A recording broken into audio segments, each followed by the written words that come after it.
Maybe you can relate. In midlife, many of us find ourselves solidly within our comfort zone. Life has just kind of settled out, and there we are, and everything's fine.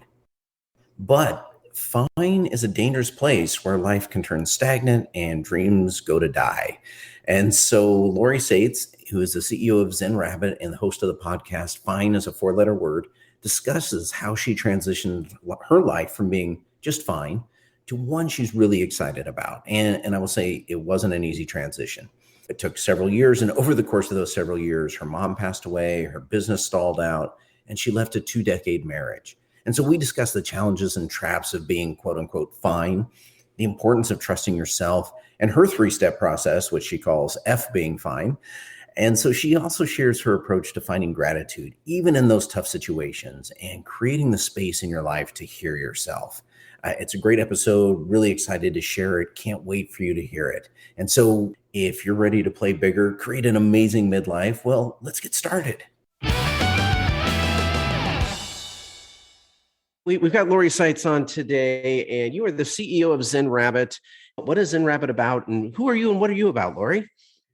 Yeah, thanks for having me, Brock. Zen Rabbit has gone through, like many of us in midlife now, Zen Rabbit has gone through many transitions, actually. So when I started the company in 2003, it was a baking company, and I was selling and marketing a product called the Gratitude Cookie. So based on a family recipe, kind of a cross between a butter and a sugar cookie, and marketing it as a tool for businesses to say thank you to their clients. So yeah, ran that business for 11 years. Ran it into the ground. I did not. I couldn't scale it the way I wanted to. And I shut it down. Then I started teaching networking strategies for what I was calling quiet people, because people who are intimidated to walk into a room and start a conversation with somebody they don't know, because that was a skill I had to learn when I started that first business. And so I was teaching people how to be more effective at networking at events. And then pandemic, and nobody was going anywhere. So transition again. This is life, right? It's constant transitions and change. And came back to that whole idea of talking about gratitude, and started creating meditations. I created a meditation for a 5-day Facebook experience. It was called the Gratitude Experience. And I created a meditation for that. And then someone asked me to customize that. So I got into creating customized meditations and not customized meditations, launched my own podcast, Fine is a 4-letter word, and each of those have a meditation. So I'm really into now teaching the meditation, and on the personal side, going through a lot of transition there. When I shut down that first business, that was in the baking company, 2014. At the same time, not because of, but it just coincided, my mom passed away from an aggressive form of leukemia. So she was diagnosed and then gone in 6 weeks. And that was the point where I really started evaluating, do I want to continue living my life the same way I have been living it? Not that it was terrible, but just, what do I want to do different moving forward? She was only 73. So how many years do we get? We don't know. What do I want to do differently moving forward? And one of the things that I decided to do differently was to leave my marriage. Not right away. Not right after my mom, but several years, because everything was fine. Fine is an okay place to live, but it's not great. Yeah. So let's kind of, you just gave us a lot to talk about. I did. There, Lori, which is fantastic. So one, you a lot of times when we get to midlife, what I find is kind of a couple different situations. One is people are still trying to figure out what they want to do when they grow up, and, kind of gone through several transitions, haven't quite nailed it down, or kind of in this fine state of, they've got a career. It's, it's solid. It's paying the bills, whatever, but it doesn't set their heart afire. It's just there. And on one hand, they're kind of on this balance point of, they probably got 20, 30 years invest in that career. On the other hand, they've probably got another 20, 30 years to work. Right. and so, that's a tough balance. And yet you've done, I can see the theme kind of going through you went from gratitude cookies and building on that, what you learned in that business, helping others network, and then returning to gratitude. And yet those are all very, very different businesses and approaches as you're going through. And then of course your mom passing and that throw divorce in there. That's been a busy few years, kind of in the mid 20 teens there. Yes. So for now, looking back on kind of that time, which was probably 5-6 years ago, that period, what did you take most from it? I know in the chaos of it all, you're learning lots of stuff, but now as you look back on it, kind of what's been the biggest pieces for you? It's that we have to do what you said is what lights your soul on fire. Like a lot of people do spend their entire lives in fine. And that's okay, I guess, for some people, but a lot of people want more, but they're afraid. So it's looking back, it's going to suck in the transition pieces. It just does. It's hard and it hurts no matter what it is. And it's worth it on the other side. Well, and that's a tough transition because, there's all kinds of stories out there, particularly in the personal development world, of people who hit like rock bottom and then, restructured their whole life and came back and are doing amazing things. When you've got nothing to lose, it's easy mentally to go, I'm going to go do something else. Right. When things are fine, you do have something to lose. You have, it's okay. It's comfortable. It's the devil, you can live with it. You have been living with it.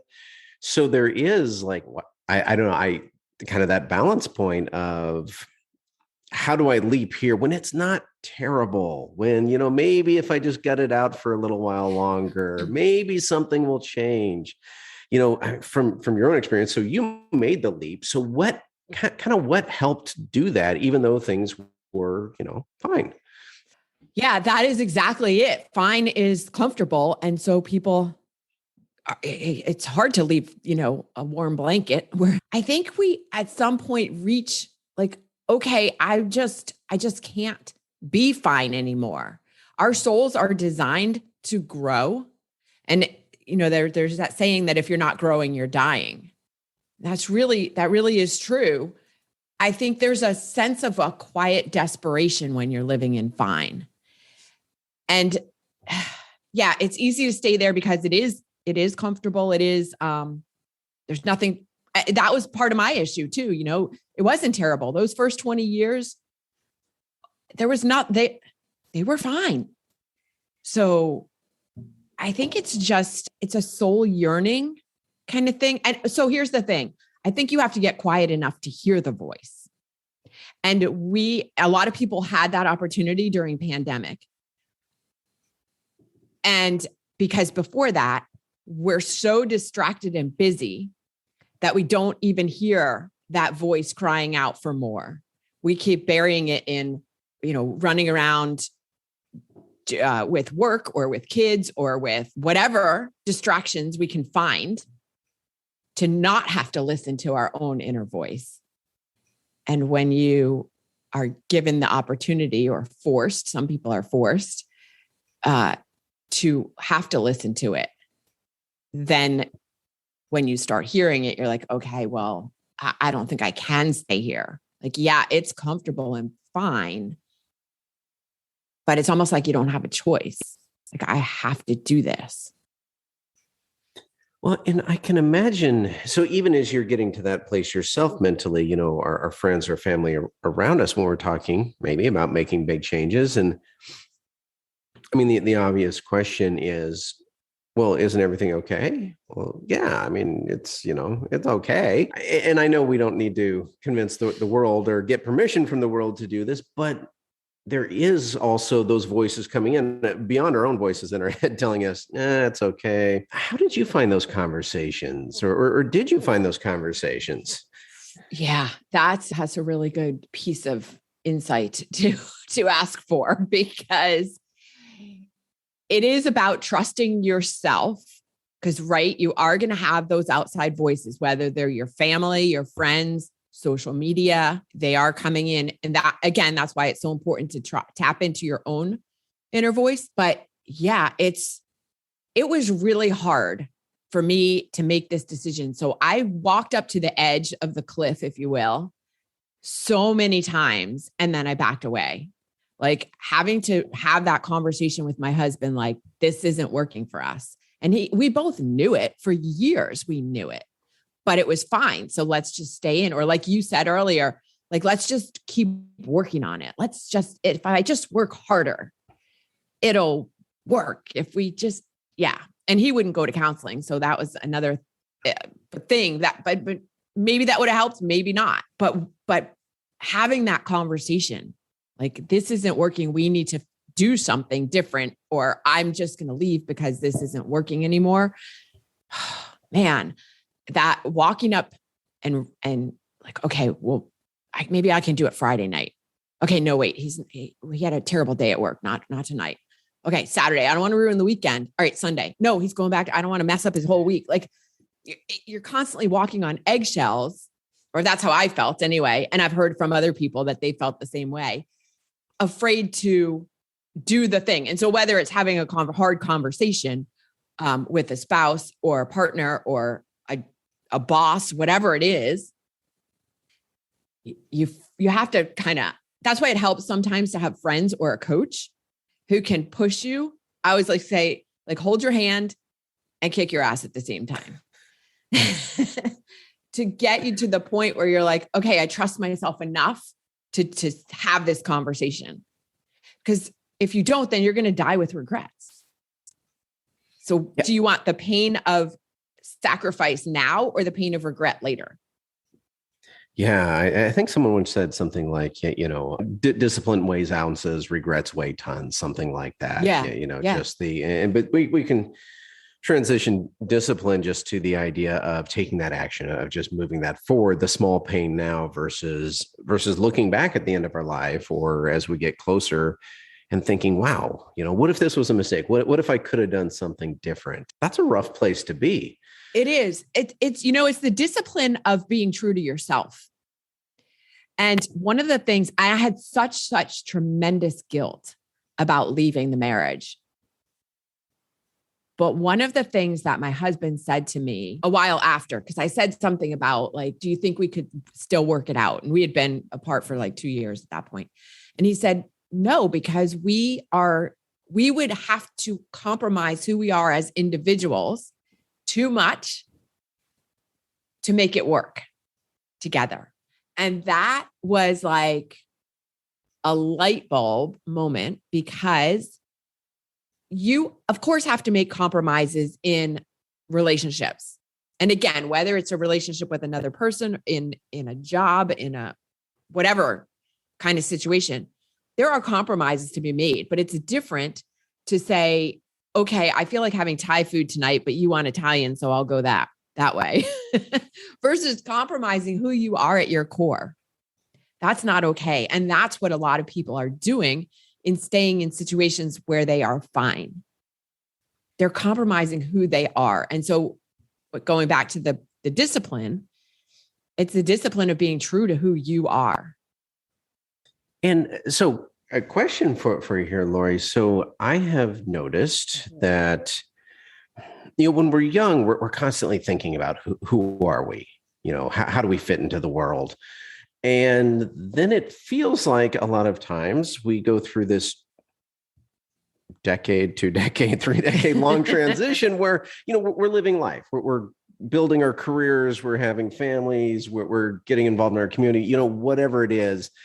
And we're less focused on who are we. One, we've got more life experience. We have a little better handle on it. And two, as you mentioned, there's a lot of distractions. And I don't mean that in a light way. There's just a lot going on in life that maybe we're just not focused on who we are. And I talk to people, and, it seems like we can get into our 40s or 50s or 60s and realize weirdly that, hey, maybe we don't really know who we are, or who we thought we were perhaps isn't who we're actually finding out we've become. Yeah, that's exactly it. We get distracted. We don't pay attention to who we are. What is it that I want? And so I was just having a conversation with a friend the other day. Her parents have been married for like 50 years. And her dad sick now, and her mom is terrified because she's afraid to lose him, of course. But more than that, what my friend was telling me that she's getting intuitively, or what she's picking up from it, is that her mom is afraid to be without him because she doesn't know who she is. Because she has been with him for so long that she doesn't know who she is as an individual. Yeah. And I think that's what happens to a lot of us, is we are in relationships or any kind of situation where we don't bother to stop and check in with, okay, right? Who am I now? Because we do change.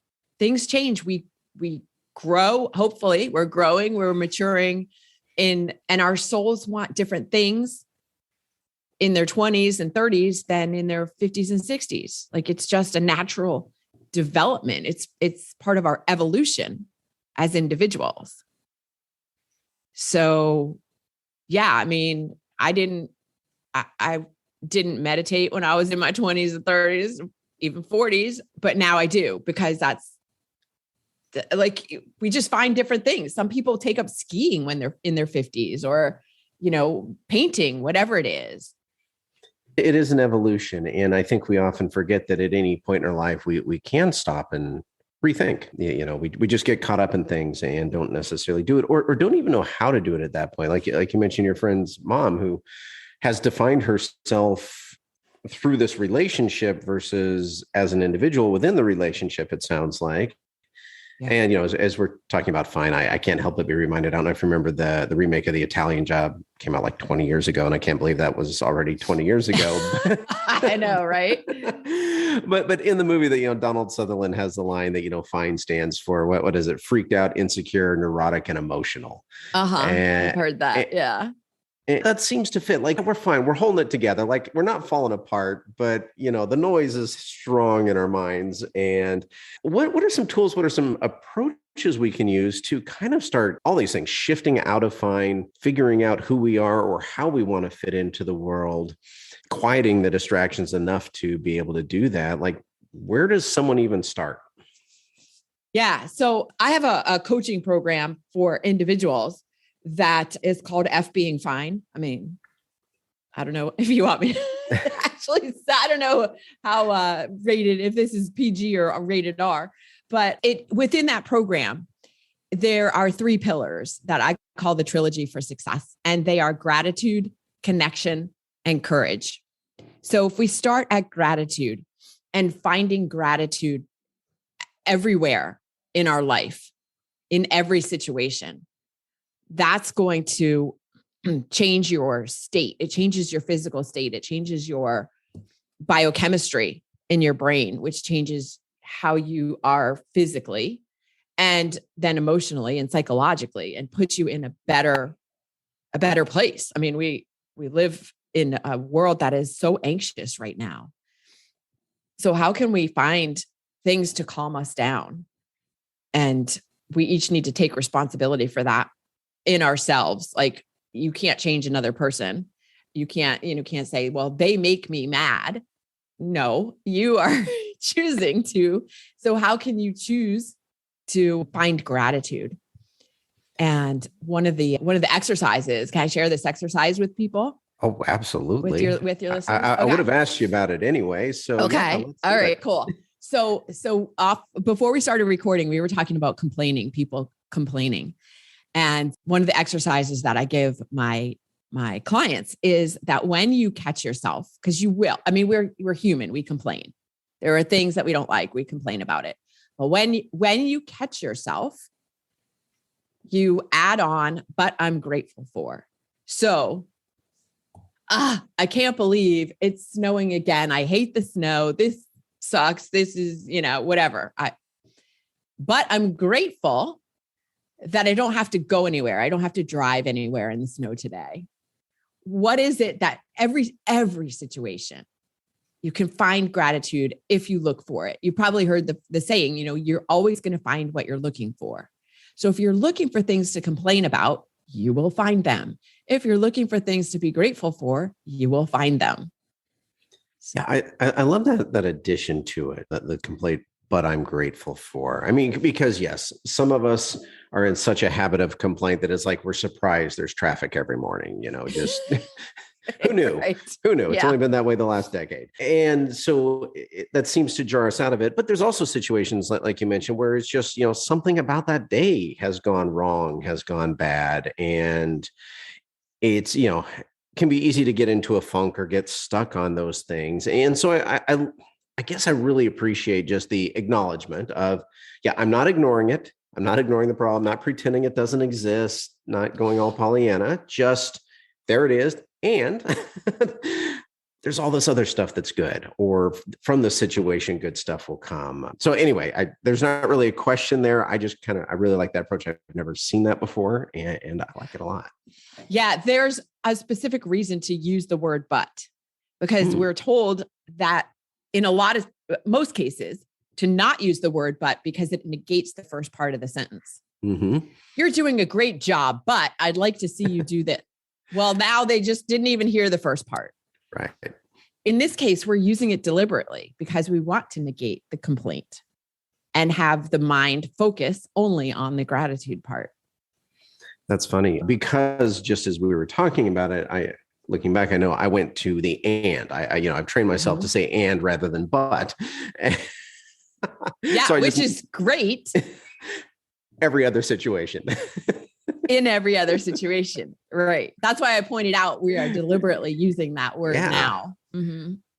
No, I like that a lot. Okay. So gratitude. And so that also seems to help us find those pieces, even when things seem really dark. Yeah. Like we're not even, as I look at this, as I'm thinking about it, it's not even like we have to counter like this massive thing. Like, you mentioned your mom passing away. Like that's kind of a big, terrible thing. And yet there's still small things. We don't have to like find something that's even better, bigger in our lives. Just what is good out there. Right. We're not saying don't feel emotions, sad, anger, whatever you're feeling is valid. I'm not negating that. I'm saying you can still find gratitude in the situations. And gratitude and love are the highest energetic vibrations you can get to. So why wouldn't you want to feel good? I mean, we're human. We feel emotions like sadness and anger. We don't want to stay there though. Some people live their whole lives there. I can't imagine how awful that would feel. Well, I always think of it as everyone needs a hobby, and for some people, that's their hobby. At least that's my only explanation. True. Now, and maybe that's making light of bad situations. I don't know, but why? So gratitude, you just said, very, very powerful emotion, right up there with love. And why don't we hear more about it? I mean, we all know we should be thankful for stuff, and there are gratitude journals out there in the world and all that, but I don't see a lot of people laying out like, hey, if you want to change your life, if you want to change your mindset, if you want to live in a different emotional space, go here. Or mentioning the power behind it. I mean, I guess I think of it as one of those things like, yeah, I know I should do it. Like, I know I should eat less sugar too, but but it doesn't feel good. Right. But not like oh no, this is the place to start. Like, if nothing else, do that. And so when people start focusing on bringing more gratitude into their lives, or focusing more on their gratitude, what do they start noticing? Like with your clients, what are some of the changes or effects that they feel from that? Yeah. Well, you just feel better. Again, you feel happier, more joyful. Doesn't mean that crazy things aren't going on. You're just responding to them differently.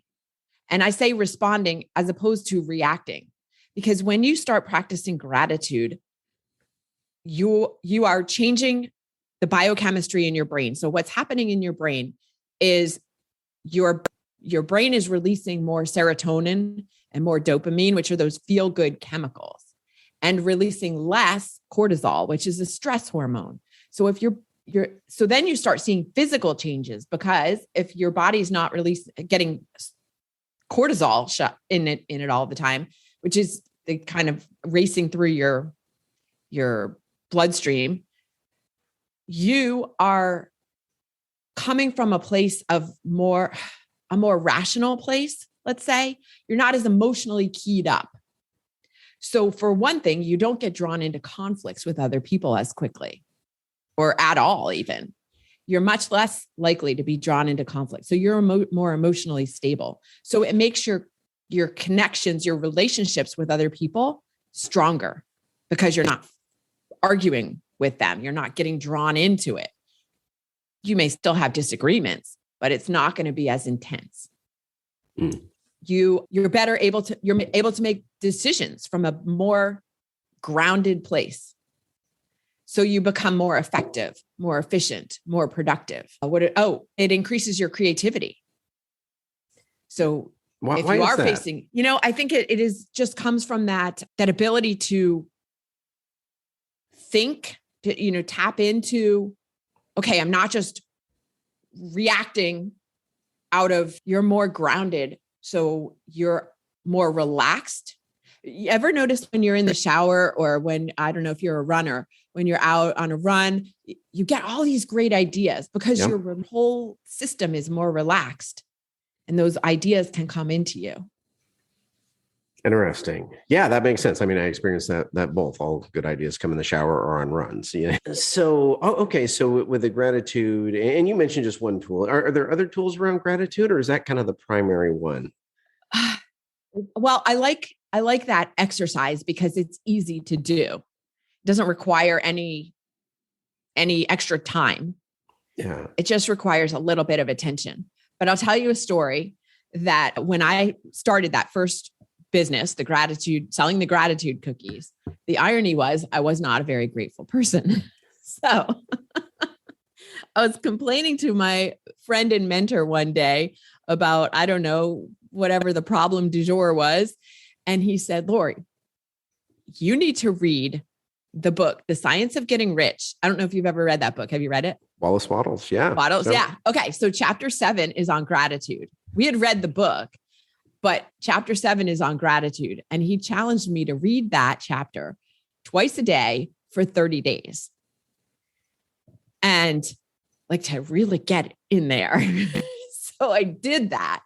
And on the 30th day, I like to joke and say, on the 30th day, I got a call from the editor at Oprah magazine, and she wanted to put the gratitude cookies in Oprah's favorite things. Can you believe it? And I'm on stage and people are like, really? Wow. That's how.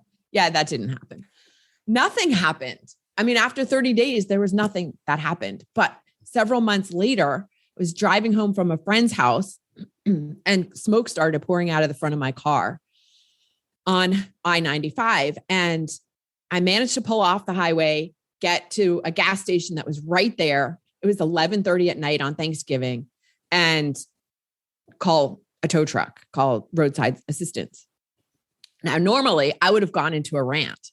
Like, I can't believe this is happening. It's Thanksgiving, hair on fire.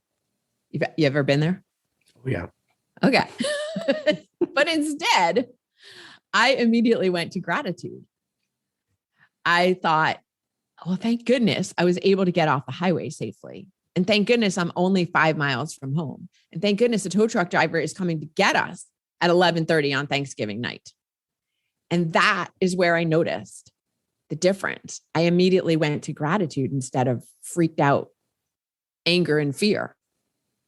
So you can train yourself by paying attention to doing things like that. So, anybody else can take that exercise too. Wallace Wattles' book is in the public domain. You can download it for free and read chapter 7 for 30 days. That's kind of cool. And I like the idea that you noticed it at a later date, not that the heavens parted, Oprah called, that kind of thing, the way it happens in the movies, like you do the exercise and then suddenly life changes. Yeah. But just that you noticed that you had slipped into already operating that way without being aware that you had, and it took a big event to bring that to your attention. Right. And now I do it all the time. And I talk to my friends about doing it. Like, they'll call me because they have something's going on in their life. And I'm like, okay, where's the gratitude? Oh, okay. I forgot. It's a constant reminder, but maybe you can, make a partnership with a friend or a couple of friends and have them remind you, and you remind them, and you keep each other in that gratitude state.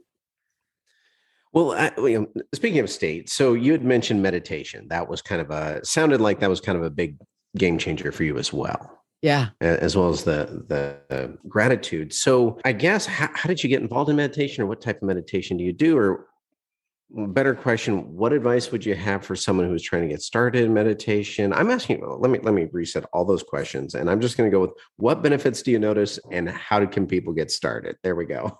Okay. Well, I was fortunate enough that I learned meditation when I was 10 years old. My mom took my brother and me to a meditation course, now known as the Silva method. I did not use meditation for the next 35 years. And it wasn't until really after she passed, I came back to meditation consistently. So it's interesting. Someone else pointed this out to me, that she set us up with that skill to handle or to manage through her passing. But that's when I came back to meditation. I had that background in it. Although the actual thing that got me back into it is there's a company called Mind Valley, run by Vishen Lakhiani is the founder. And he created a meditation. It's called the 6-phase meditation. And interestingly enough, I read that book, and he talks about using meditation for success in his life. Specifically, he started using it for success in business, and come to find out that he was also trained in the Silva method. So he created this 6-phase meditation, and I came across it. And that's what got me into consistently meditating. It was something about that meditation that resonated with me. And so this is the thing I would give as a key takeaway, is find what works for you. I talk to so many people who say, well, I'm not good at meditating, or meditation doesn't work for me, because they have a misunderstanding of what meditation is. And it is not necessarily, although it could be, sitting on a mat cross-legged for 2 hours a day in complete silence, emptying your head of any thoughts that you have. That's virtually impossible for most humans. So meditation could be spending time in your garden. Meditation could be, we talked about being out on a run. Meditation could be sitting in a church in prayer. It's really, to me, anything that helps you quiet the thoughts in your mind. They're not going to go away, but turn the volume down a little bit, and coming back to hearing that voice, your own inner voice. What is your truth? Because we all have our own inner truth, that voice that is telling us what is right for us, not for anybody else. Nobody else can know what your inner truth is. Only you hear that voice. And so I encourage people to find what works for them. I personally like a guided meditation with music behind it. And it could be 5 minutes. It could be 10 minutes. There's an app that I love. It's called Insight Timer. And it's a free app. They have more than 100,000 meditations. I mean, you can search on topic if you want to search on anxiety or sleep or confidence, any topic. You could search on whether you want it to be guided or you just want music so that you can just listen to the music and get into a deep state. But you could search on time. I have 10 minutes. I have 30 minutes, whatever it is. I've found that app to be invaluable for myself and a lot of people. And that was Insight Timer? Insight Timer. All right. I'm familiar with that one. Excellent. Yeah. So yeah, I am an experiment. You don't have to sit down, lie down, walk. I had a podcast guest who said she could never sit quietly because she's so full of energy. Just her natural state was just always going. And a meditation teacher recommended that she spend 5 minutes dancing before she sat down. And that worked for her. Get that energy out and then sit calmly. Interesting. So how long do you tend to find productive? It really depends on how. So I meditate now. I've gotten into it consistently. It took me a long time. So I get it. It's not, I'll just do this and you'll be fine. Like it's a matter of sometimes working your way into it, building it into your life. So now I do it every morning before I get into my day.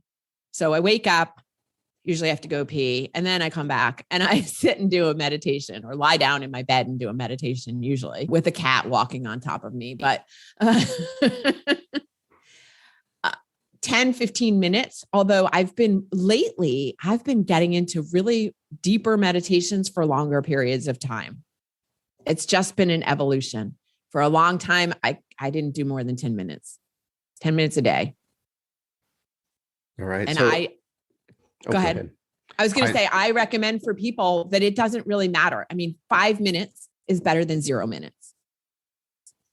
Yeah. I heard someone mention once something to the effect of, if you don't have time to meditate for 15 minutes, you really need to meditate for 30 or something like that. Yes. That's Zen proverb or something. Yeah. Yeah. Well, all right. So we've talked about a couple of tools there just around gratitude and getting into meditation. And I always like the practicality of it, that, you can find the way that works for you, that there are some simple approaches to both of them. And so that's really helpful. And as we start wrapping up here today, Lori, where can people find you, find more about you, connect with you? Yeah, my website is zenrabbit.com. I am on Instagram under Zen_Rabbit. And I love hanging out on LinkedIn. So you can find me at Lori Saitz on LinkedIn. Well, excellent. Well, any final thoughts or anything that we just didn't touch on that, is worth mentioning before we wrap up here today?